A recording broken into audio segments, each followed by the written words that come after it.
안녕하세요. 사진 IT 크리에이터 자유분방입니다. 오랜만에 렌즈 리뷰를 하게 되었어요. 지금 이사를 준비를 하고 있어서 조금 바쁘기는 해서 많이 테스트를 해보지 못한 게 좀 아쉽기는 한데요. 삼양에서 새롭게 출시한 표준 줌 렌즈 AF2470 f2.8 렌즈입니다. 스펙을 말씀드리면 f2.8에서 f22까지 조절이 가능하고요. 화각은 풀프레임으로 장착 시에 53에서 86도, 크롭바디에 장착했을 때 36도에서 62도입니다. 렌즈 구성은 14군 17매이고 최대 촬영 배율은 0.27배, 그리고 필터 구경은 82mm, 조리개 날수는 9, 무게는 1027g입니다. 삼양이 이번에 창립 50주년을 맞이하여 최초로 내놓은 줌 렌즈가 되겠고요. 기존에는 단렌즈들이 많이 나왔었죠. 삼양은 특히 수동 단렌즈가 유명했고 시네 렌즈 같은 게 유명했었죠. 그러다가 AF 렌즈가 나오기 시작했고 드디어 이제 표준 줌 렌즈도 나오게 되었습니다. 향후에 70-200이나 이런 렌즈도 삼양에서 내놓아주면서 서드파티 렌즈군을 좀 다양하게 해주면 사진을 찍는 사람들에게 어떻게 보면 좀 선택의 폭을 넓혀주고 가격 부담을 줄일 수 있는 좋은 방향이라고 생각을 합니다. 우선 외부 케이스의 모습이고요. 삼양의 전형적인 케이스의 모습이죠. 그리고 렌즈의 모습이 나와 있고 렌즈가 상당히 커요. 일반적인 2470의 표준 줌 렌즈 f2.8이기 때문에 약간 묵직한 느낌이 확실히 듭니다. 구성품으로는 이제 정품 관련된 서류 그리고 스펙 같은 게 나와 있는 부분이 있고요. 파우치가 있고요.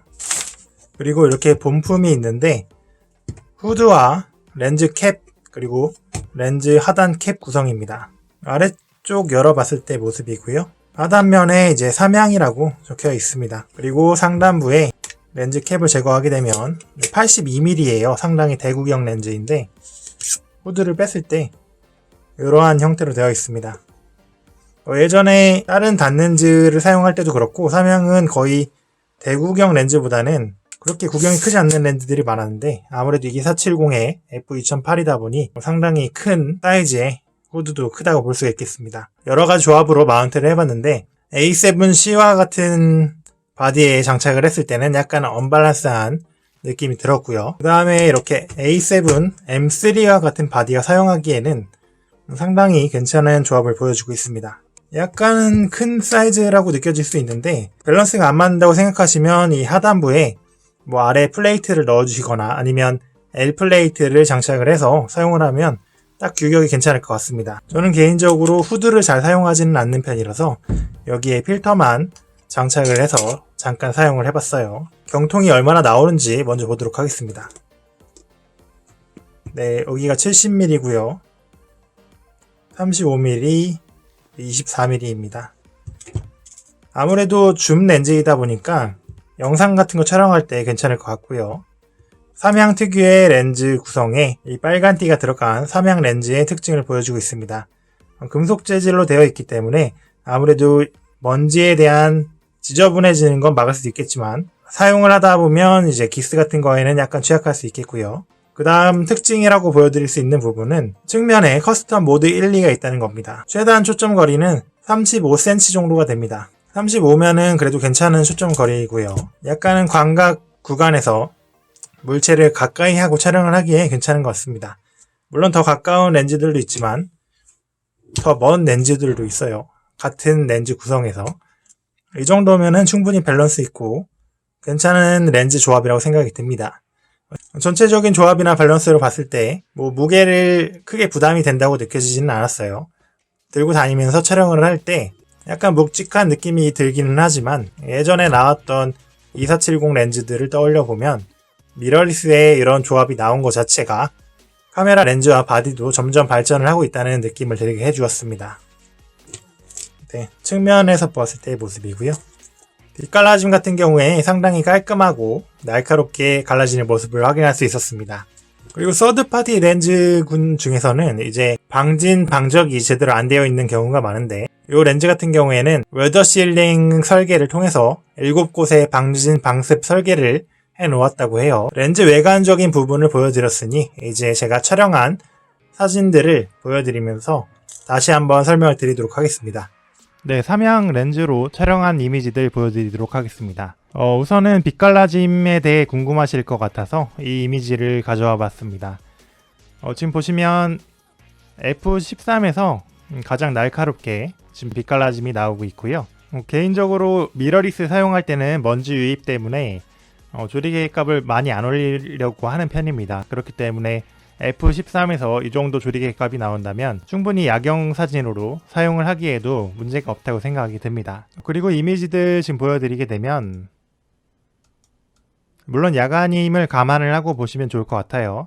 여기에 지금 플레이어 같은 게 생기긴 했는데 뭐 이 정도면은 제거도 가능하고 크게 신경 쓰이지 않는 정도입니다. 감도는 3200 정도로 해서 A7M3에서 촬영을 했고요. 20분의 1초로 촬영했을 때 이미지로 뒤에 배경이 어떻게 날아가는지도 체크하시면 좋을 것 같습니다. 보케 모양 같은 경우에도 완벽한 원형은 아니지만 그래도 깔끔하고 괜찮은 형태의 모양이라고 생각이 들어요. 야간 촬영 시 디테일이나 이런 것도 괜찮은 것 같고요. 네, 뒤에 보케 모양 보이시죠? 그리고 F3.2로 촬영을 했을 때 이렇게 가로등의 종류에 따라서 빛이 갈라지는 경우가 있습니다. 네, 보케 모양 보시면 될 것 같아요. 그리고 야경 촬영 시 이미지인데 F13입니다. 뭐 상당히 깔끔하죠. 이 정도 빛 갈라짐이면 단렌즈급이라고 보셔도 될 것 같아요. 야간 촬영 시에는 특히 빛이 어떻게 번지는지 이런 것도 보시는 게 중요한데요. 이 정도면은 대구경이라서 유리한 점도 있겠지만 잡광에 대한 처리가 깔끔하다고 보시면 될 것 같아요. 여기에 초록색으로 나온 부분도 있지만 이 정도면은 훌륭합니다. 그리고 보케 이미지고요. 40mm의 f2.8입니다. 그리고 주간에 촬영했었던 이미지들이고요. 아무래도 초점이 이 앞쪽에 맞다 보니까 이 뒷배경은 좀 날아간 모습을 볼 수가 있습니다. 그리고 이제 태양을 향해서 촬영을 했을 때도 빛갈라짐 깔끔한 모습 보여주고 있고요. 플레이어도 조금밖에 안 생겨서 이 정도면 사실 지워줄 수도 있습니다. 그리고 뒷배경 날아가는 거 깔끔하고 그리고 광각 24mm로 촬영했을 때도 이 정도면 괜찮은 모습을 보여주고 있어요. 네, 북촌 한옥마을에서 촬영한 이미지고요. 아무래도 70mm이기 때문에 어느 정도 촬영에 한계가 있습니다. 그래도 2.8이라는 이점이 있기 때문에 이 렌즈를 사용한 가치가 충분하다고 생각이 들어요. 네, 뒷배경 날림도 한번 확인하시면 좋을 것 같습니다. 지금 깔끔하게 뒷배경이 날아간 모습이 보이죠. 공간이 정말 깔끔하게 분리가 됐습니다. 네, 광화문 가봤는데 요즘에 공사 중이더라고요. 뭐 이렇게만 대략 보여드리고 이걸로 촬영한 영상 소스들도 보여드리도록 하겠습니다. 뭐 전체적으로 디테일이나 이런 면에 있어서 이 정도면은 충분하다 이런 생각이 좀 듭니다. 이게 소니 A7M3가 6000x4000 사이즈이기 때문에 뭐 고해상도 R 시리즈 사용하시는 분들도 쓰시기에 충분할 거라 생각이 듭니다.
네, 그럼 이번 영상은 여기서 마치도록 하겠습니다. 지금까지 자유분방이었습니다. 감사합니다.